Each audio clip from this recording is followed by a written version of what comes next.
Hi, this is Raw Recovery Processing the Process. So I'm just about to leave my first stop, and I accomplished the errand that I had been thwarted to complete on Sunday, and I got myself prepared for my Vancouver run, and I decided to treat myself to a latte from the Quattro Coffee, and I had a fun time actually talking with the clerks. They were a bit nervous when I first walked in and had the camera, and so I explained to them about why I have the camera and that I'm doing this web series, Agoraphobic Cul-de-sac. Well, I didn't tell them about that one, but it's just the Agoraphobic Philosopher Raw Recovery part. And so anyways, they were really impressed, and it was as much as sharing online on my blog and on Facebook about my recovery process has meant to me to review my process and to be tracking and monitoring my progress and correcting for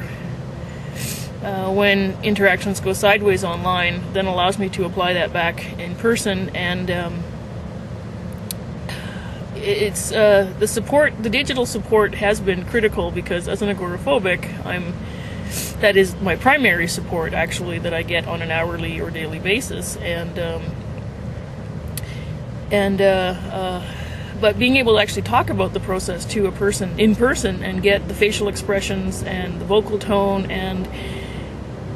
actually see the comprehension and the emotional compassion and the understanding, and then the support, and it ended up making me feel so good talking to those two clerks at the coffee shop.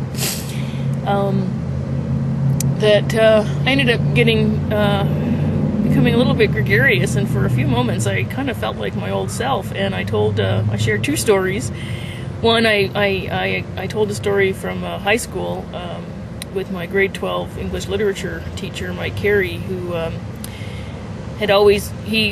wanted to really have lived in the Elizabethan era, in the era of the pamphleteers and the coffee shops and the artists and the explorers and all of that exciting stuff. And the reality is, the modern day blogging is the same as that pamphleteering, and he had been bemoaning this state of a lack of a coffee culture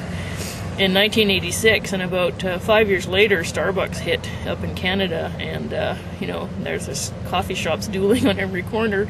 and most of them do actually have created unconventional gallery space for painters and physical media artists, and open mic nights for singers and comedians and music, and there's something to be said for caffeine.